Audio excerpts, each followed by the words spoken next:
Welcome to Best Friends in Franchising. I'm Morgan Knoller. And I'm Catherine Allen. If you're curious about franchising, exploring new opportunities, or looking to diversify your portfolio, you're in the right place. We talk money, mindset, and everything in between. Let's dive in. Catherine, how are we feeling after our big Thanksgiving week? Oh man, well, you can see if you're watching this that Christmas has come to the Allen household. Listeners out there, bear with us. We're coming off of, a big Thanksgiving holiday, and how many days home with the kids? 12, 11? Like that. Yeah, 2 weeks. I don't know. I don't even know what day it is. Anyway, so bear with us. But no, we have an exciting podcast for you today. We're wrapping up. It's crazy. It's December. We're in the last month of the year. How is it December 1st? I do not know. It is crazy. But this is a time when we're talking to a lot of people and they're starting to shift into that January mindset of, okay, let's reflect back. Let's think about what's working, what's not working. What do I want 2026 to look like? Setting intentions, setting resolutions. That's January for us is one of the busiest times of year for a franchise consultant because a lot of people are realizing that it's just, what shifts do they want to make in their life, right? And where do they want to be in 2026 and beyond? But I think what we're going to start out with is we're going to take it back to some of the basics. I think when you're in the franchising space, you forget, like, because you live it and breathe it every day. But like, what are some common misconceptions, Morgan, with franchising?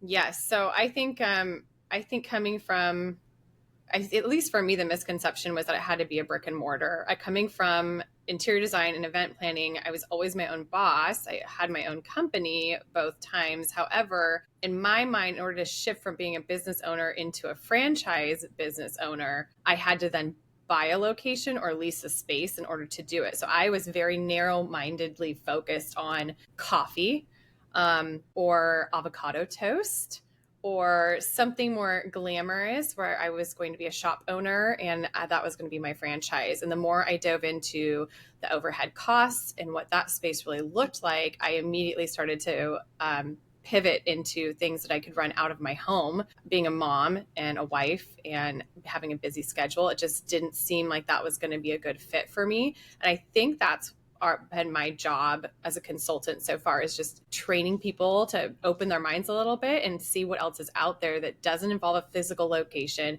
You can run it out of your home. You don't have to have a lot of employees. You can do it with minimal costs up front. And I think that's the beauty of the franchise world right now, is everybody can franchise a business, but the best ones are not the ones you're going to think of. They're not the ones that are driving down the street and realize that you've even looked at a franchise. You'll think it's a local business owner running a business out of their house. Right. And I think that, one thing you do want to think about is, it's not to say that brick and mortar isn't a good option for someone, because everyone has different goals. I think that's where we come in and we can help, is that we got to look at the whole picture. What are your passions? What are your interests? What type of financials and cash do you have on hand to invest? Let's wrap this up so we can talk more about what franchising gives you. I think that there's amazing franchises out there. You just don't even realize. There used to be the typical ones that you'd see like McDonald's down the street, but now there are hundreds, thousands. There's so many. And I think the misconception can be that all of them are really good, and they're not. So we work really hard, Catherine and I, to make sure that if we're showing you a franchise, it's because we think it's a good quality franchise and it has proven systems that work. Some of them have been around for a long time, some haven't. But in general, there are franchises out there that are not good, and you should not be investing in them. So that's our job. That's our role. But let's kind of continue that thought. So the ones that are good, that's what we should be focused on for the new year's. What does that give you? What does that look like if you're thinking about transitioning into franchise ownership? I have a lot of friends in corporate America. And I do believe that corporate America is great for many, many people. I also believe that sometimes you hit a ceiling in corporate America. And depending on your skill set and the organizational structure, and, you're like, for me, when I was working in corporate, I was trying to climb that ladder and I made it up to the director level. But I kind of felt like it was going to be really hard to get to that next level of VP, or to my goal was to the C suite as a chief marketing officer. Maybe I would have needed to go back to school, like I needed to do some more continuing education, or jump to another company, which was, with that comes a learning curve, comes probably I was working from home, which was really amazing with two young kids. So having to commute into the office, there's just so many things that come with that. Franchising, I think, is a great option for someone who's feeling maybe that kind of plateau in their career where they can't jump to that next level, whether, that be salary, that be title. Probably it's both. Franchising is a really great opportunity to take all of those skills that you've learned and you've been working on over the past, whatever it may be for you, 10, 15 years, 20 years, and put it in, bet on yourself, and put it into a business that really aligns with your passion. That's where Morgan and I come in. There's various assessments that we do with you, and we really take a deep dive on your personality. Where are you matching up with those high achievers across hundreds of franchise brands? Taking in the financial component, taking in the, so many different factors that are going to set you up for success. Because when you can get really clear on your why and align your core values with the core values and the mission of a franchisor, that is what happened for me with Soccer Stars. Like, I'm, a top performer at that company because it so closely aligns with who I am as a person, what I'm passionate about, and all those things. So I'm going to turn over to you, Morgan. Like, why, again, we're in it, so it's maybe more common knowledge to us, but talk to us about, like, what makes a franchise so attractive to someone. Like, why, if I am coming out of the corporate world, I've never owned a business, but I'm a director, a marketing director, we'll just use me as an example. Why is a franchise so attractive to someone like me? Sure. I mean, I think it's the really big thing with franchising is that you are given the playbook. You have a brand that's been tested. You have marketing that's working. You have a whole support system behind you. You have a corporate team that's working behind the scenes all the time. They are there to help you. They want you to be successful. So it's like you're not really on your own with a franchise. And when I had my smaller businesses, that's how it felt a lot. Was like I just didn't really know what else to do. I didn't want to hire employees, but I didn't know how to grow without help. So I think that the franchise system allows you to do that. They'll help you grow. They give you the roadmap to success and how to scale. And so it might sound scary, might feel a little uncomfortable to jump into the franchise world, but it should be an exciting feeling too. It should be those jitters that you're like, this is great. I have the support team. I'm ready to go. And the best thing that we can touch on right now is you and I just took essentially a 9-day break while our company still ran. And we got to hang out and our kids were together and we celebrated Right. Thanksgiving with family. And that's amazing. I mean, to be able to grow a business and be able to step away for 9 days, still working a little bit, but not a lot. I mean, I think I maybe worked No. 4 hours throughout 9 days, just making sure everything was still functioning. Yeah, no, absolutely. And like, if I think to years past, it was like, okay, I'm going to work like these days because they're slower and I only have so much vacation. So these are the better days to Yeah. strategically take. So, I mean, absolutely. It was nice to have that full break. I mean, obviously, if anyone out there has young kids, we know that it's not really a break with young kids, and it's very fun, but like non-stop fun. And that's why my brain's probably a little scrambled today. But yes, it's not work, and it's, not having to do that. And we went to Carmel, we came back, we hosted Thanksgiving. So that was really nice quality family time. And you touched on something with the franchising.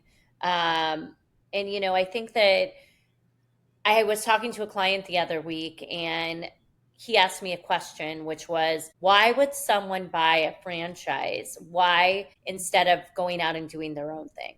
Right? Like, I get that question quite a bit, actually. Like, why should I buy a franchise? Like, I have this idea. Like, I could go and open a, a swing bay, like a golf, bay type of concept, or a restaurant. I have this concept, right? Like something like that that's brick and mortar that might be a little more simple. It's like, well, how hard could it really be, right? But when we talk through it, it's, because I think the other piece of it is I'm coming in, you're paying the franchise fee, which on average is anywhere 50, 60,000.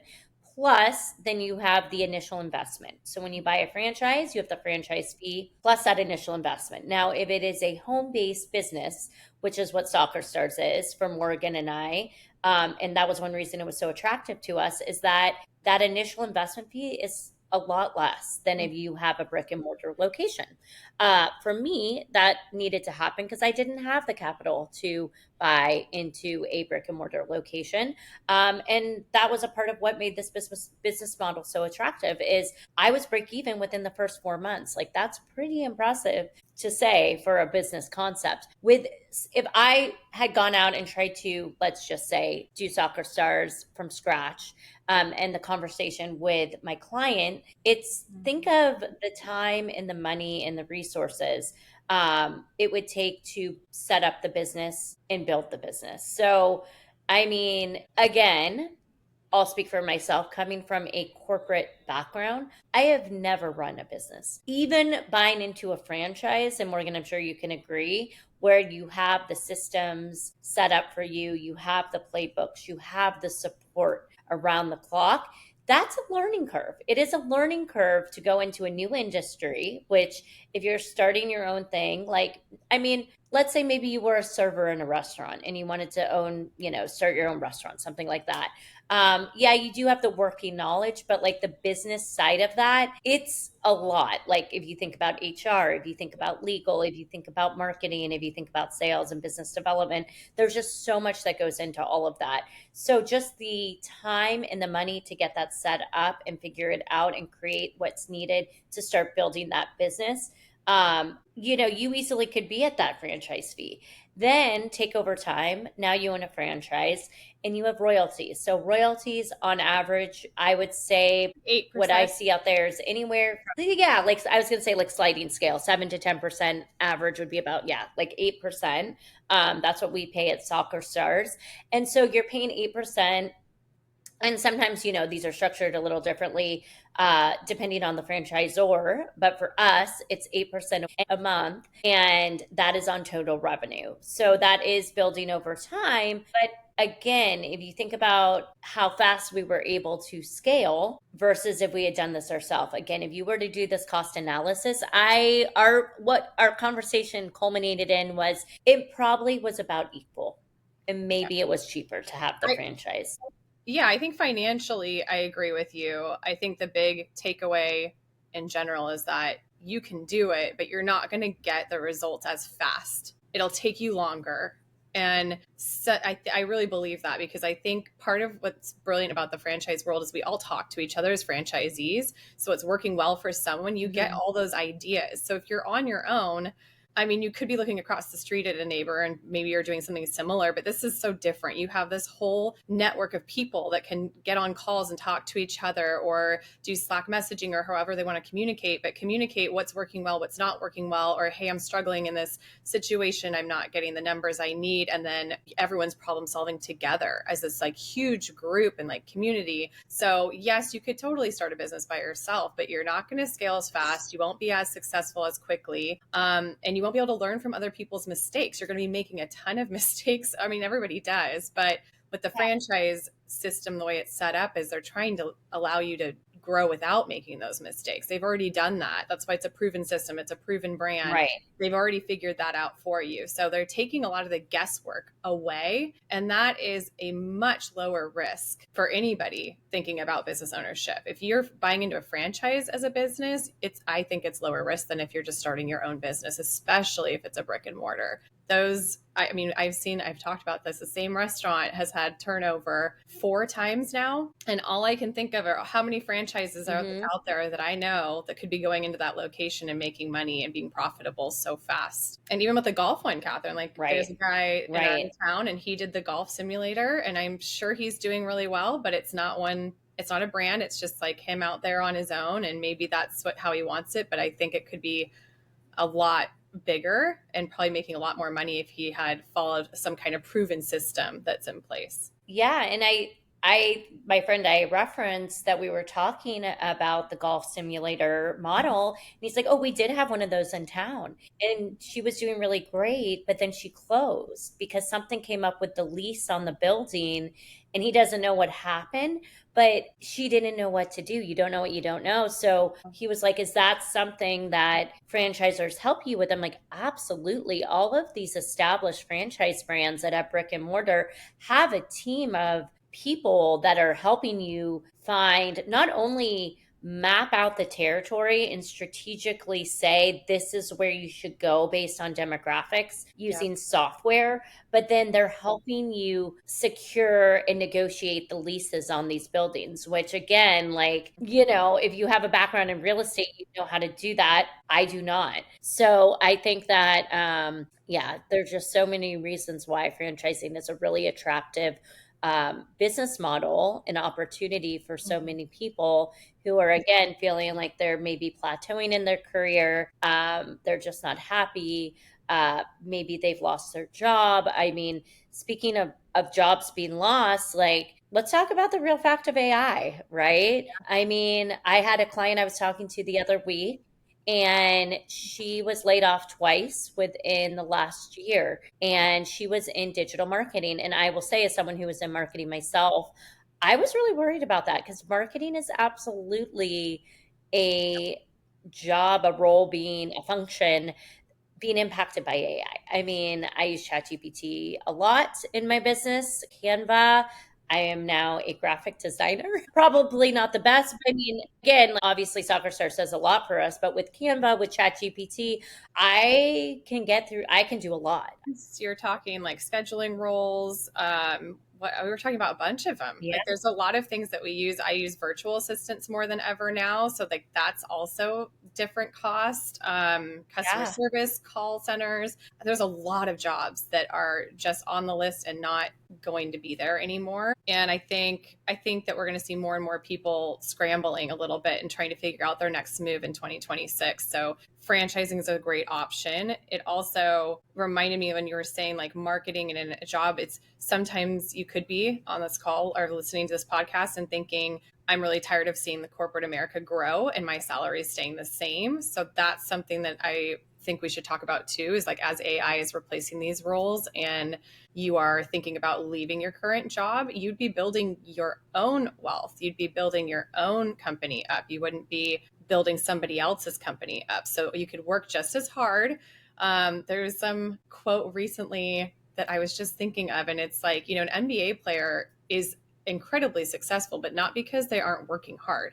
They're working hard 7 days a week. So you don't necessarily have to go get your MBA. You don't have to go to college if you don't want to, but you still have to work super hard. So I think if you're working hard in a corporate job and you're building someone else's wealth, why not step away and build your own wealth and build your own business and maybe use the AI tools and not get replaced by them? Yeah, and I think that's where, the home services space, right? Like that is such a popular space for us because, and that's something we always bring up. It's not sexy. It's not what anyone comes to us typically saying, like, I want to own an HVAC company, or I want to, get into window washing. Like that isn't typically what we hear. But once we do the analysis and make the interjections and they start seeing the numbers Mm-hmm. that come along with many of these home services brands, it gets quite interesting quite fast. And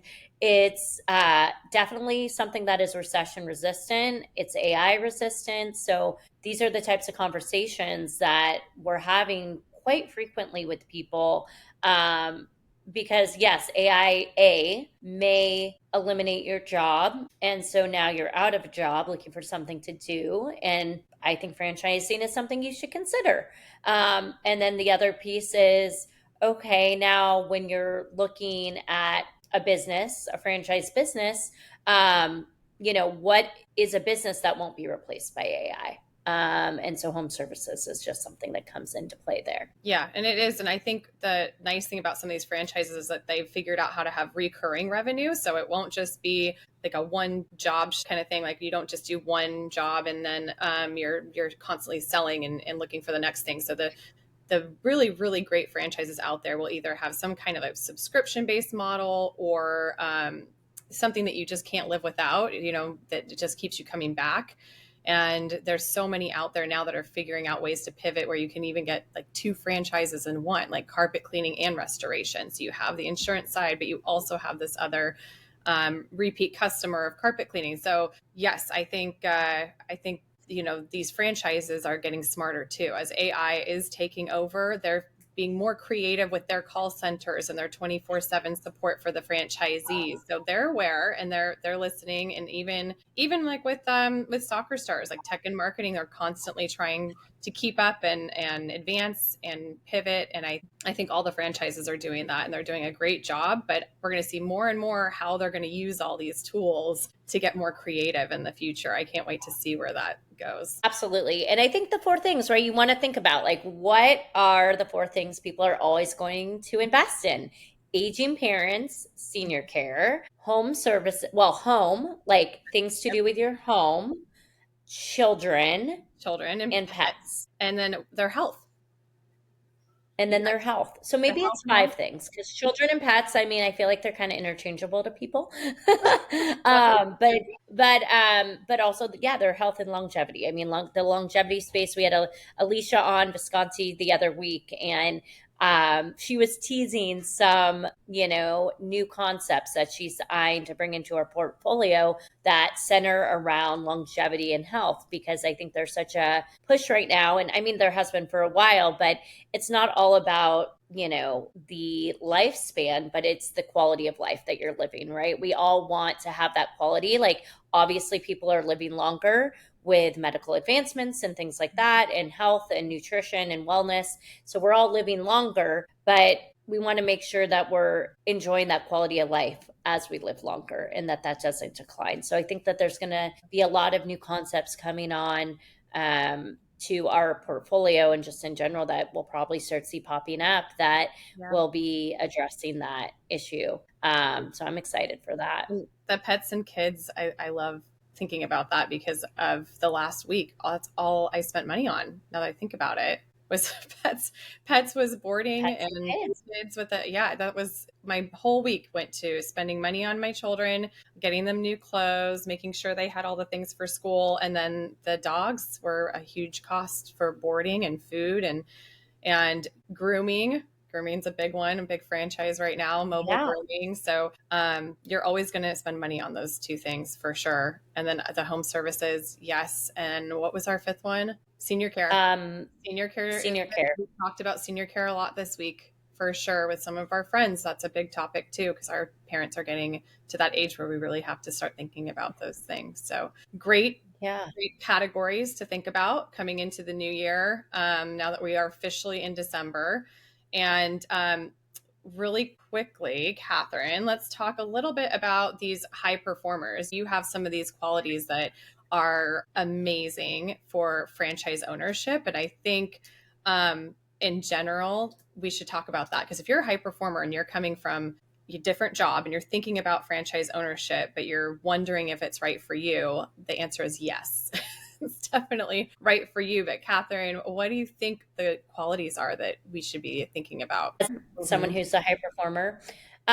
So I think that if you consider yourself a high performer, which I guess if I were to think about what that is, I would say it's someone who is never satisfied. Like I am never satisfied with where I'm at, Mhm. which can be a good and a bad thing. Um, but you're always pushing yourself. You're very proactive. I'm always trying to push myself further and grow the business. Like, I am not happy ever with where, I mean, I am happy and I am celebrating it, but I always have higher aspirations. So I think someone who has kind of that just like inner drive that they wake up with, and they just are looking to build that empire. Franchising can help you do that and achieve that beyond your wildest dreams. I think, when I came in, I bought one unit of Soccer Stars. I just bought another unit and I am expanding. So, one thing we talked about today on our call with Jack is, buying, when you're thinking about, franchise ownership, is buy that one unit, get really good at the business, which was my strategy, is like, okay, I'm going to master this. I'm going to get really good at it, because I didn't have the capital to buy two units at the time. If you have that capital and you are able to do that, then that is also a good strategy. For me, I didn't. So I just got really great at that one unit and the business in my area. And then I bought the other. And so now I am building and expanding that empire. So I think, like, someone who has kind of high aspirations and they really want to build that generational wealth and leave that legacy, I think franchising is a great way to do that. And that's where you really start to see the economies of scale and the revenue building up and that EBITDA growing. And that's where, when your franchise contract comes up for renewal at 10 years, like, you may want to exit and go on and do your next thing. And that's where, like, you've now built this empire of multi units that has like a very strong EBITDA, and you can exit out to private equity. You can, sell it on the open market. But yeah, Yeah, I think those are great it's qualities, and you're absolutely correct in everything that you just said.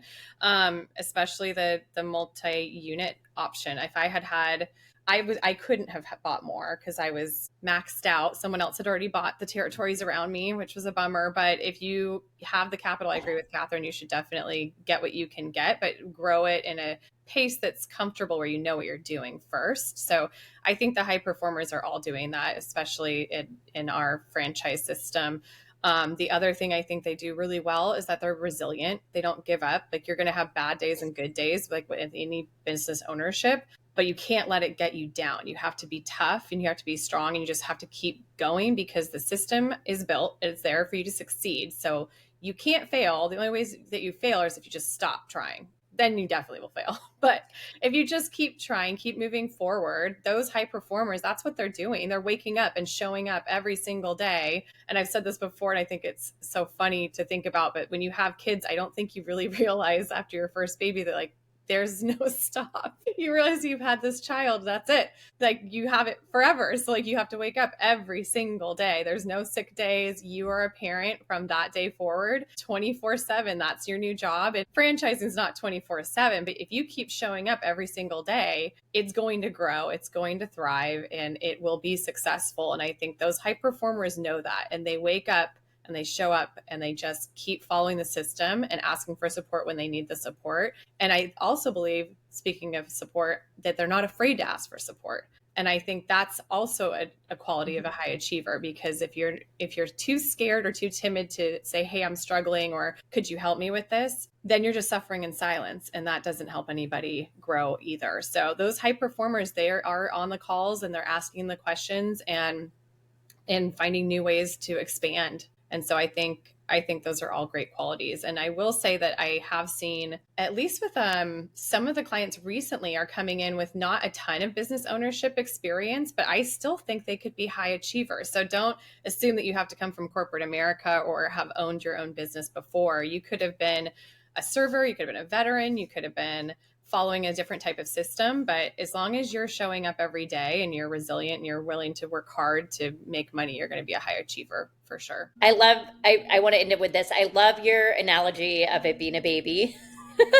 Like, once it's born, once your child's born, like, it is a full-time job around the clock, and it probably never does end. Obviously, we're just, you're what, 9 years into it. I'm Yeah. 7 years into it with my kids. But what I will say is, with a business, why would you want to buy a business that you don't want to be the best business it can be. You want your business to thrive. Like you really, really do. It's an investment of your time, your money, your energy. Like don't buy a business trying to half, I can't say the word it. Cause then, but go all in and try your best and show up every day, like Morgan said, and just put one foot in front of the other. And, if it doesn't work, that's okay. Like you can exit, that's the beauty of franchising. You can sell to another franchise owner and go start and try something else and pivot. Franchise ownership is never going to set you back. The skills and what you learn owning a business is only going to set you up for success in whatever endeavor you want to go back into corporate America or whatever you want to do. Like the skills that you learn hard and soft like will not set you back. So I say make 2026 the year to bet on yourself, give it a shot, explore franchise ownership. Morgan and I are here to help. We have a really cool process that's data driven that will help us help you identify the best, not only industries, but actual businesses that match with what we talked about at the beginning, your passions, your interests, your financial investment level. And then we'll make introductions and you can do the homework and the research and we're here to support you every step of the way. So thank you all for listening and thank you for bearing with us as we're recalibrating our brains to the working world, and look forward to having you on our podcast next time. Thanks, everyone.